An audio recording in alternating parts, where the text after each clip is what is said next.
दोस्तों, स्वागत है आपका हमारे इस वीडियो में। ये वीडियो आपके लिए बेहद खास है क्योंकि इसमें हम प्रधानमंत्री आवास योजना के उस सच को सामने लाने वाले हैं जो अब तक बहुत सारे लाभार्थियों की समझ से बाहर था। अगर आप इस योजना से जुड़े हुए हैं या इसमें लाभ लेना चाहते हैं तो इस वीडियो को पूरा देखना आपके लिए बेहद जरूरी है, क्योंकि इसमें हम हर वो बात विस्तार से बताएंगे जिससे आपका फायदा हो सकेगा और आपके मन में जो भी गलतफहमियां हैं वो एकदम दूर हो जाएंगी। कई लोगों को अब तक इस योजना का लाभ नहीं मिला है और वे लगातार इंतजार कर रहे हैं कि उनका पेमेंट कब आएगा। लेकिन दोस्तों, सच्चाई ये है कि इसके पीछे का सबसे बड़ा कारण खुद आप ही हैं। अगर आप जानना चाहते हैं कि आपके गांव या मोहल्ले में किसी और को पेमेंट मिल गया है लेकिन आपको नहीं, तो इसकी असली वजह क्या है, तो आप इस वीडियो को अंत तक जरूर देखिएगा। इस योजना के तहत माननीय प्रधानमंत्री ने साल 2025 तक 3 करोड़ नए आवास बनाने का लक्ष्य रखा है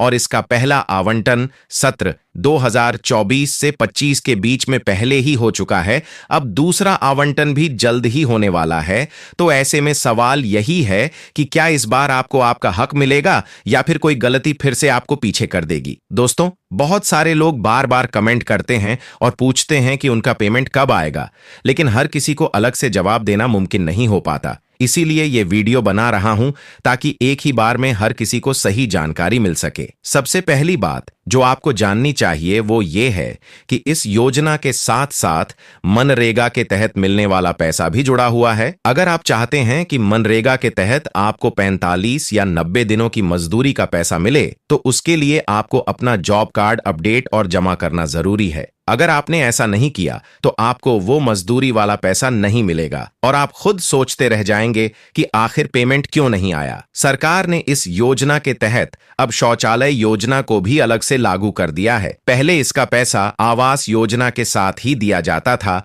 लेकिन अब इसे अलग से दिया जा रहा है और इसके लिए आपको एक फॉर्म भरना होगा। ये रकम 12,000 से लेकर 50,000 तक हो सकती है और ये इस बात पर निर्भर करेगा कि आप शहरी क्षेत्र से हैं या ग्रामीण क्षेत्र से। शहर वालों को थोड़ा ज्यादा मिलेगा और गांव वालों को थोड़ा कम।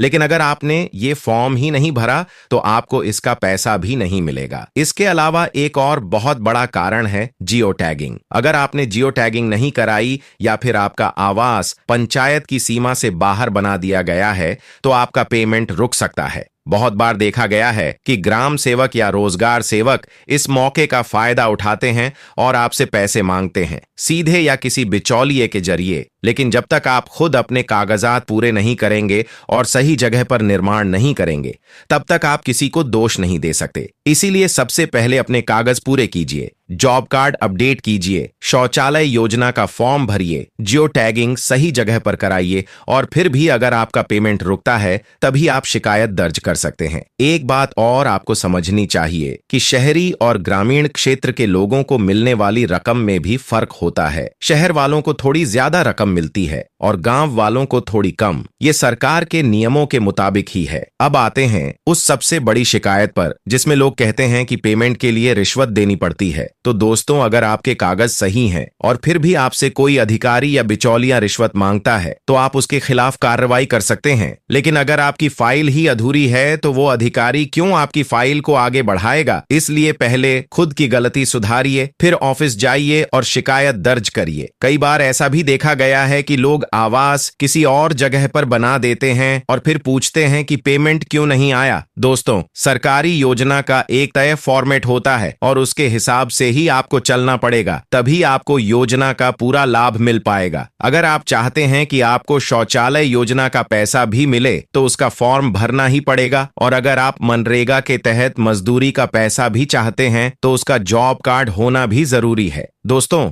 मैं हमेशा कोशिश करता हूं कि आपको हर योजना की सही और सटीक जानकारी दूं, चाहे वो प्रधानमंत्री आवास योजना हो या फिर कोई और सरकारी योजना। मेरा मकसद बस यही है कि आपको सही समय पर सही जानकारी मिले और आप योजना का पूरा लाभ उठा सकें। इसलिए आपसे हाथ जोड़कर निवेदन करता हूं कि इस चैनल को जरूर सब्सक्राइब कर लीजिए और नोटिफिकेशन बेल को दबा दीजिए ताकि जब भी कोई नया वीडियो आए तो आपको सबसे पहले उसकी जानकारी मिल सके। एक बार फिर कहूंगा कि ये वीडियो हर उस इंसान के लिए है जो प्रधानमंत्री आवास योजना का लाभ लेना चाहता है लेकिन किसी वजह से उससे छूट गया है। मैंने इस वीडियो में हर वो बात डिटेल में बताई है जिससे आपको फायदा हो सकता है। उम्मीद करता हूं कि अब आपकी कोई गलतफहमी नहीं रहेगी। अगली बार जब योजना का पैसा आएगा तो आप भी गर्व से कहेंगे कि हां, अब मुझे मेरा हक मिला है। धन्यवाद और अपना ध्यान रखिए।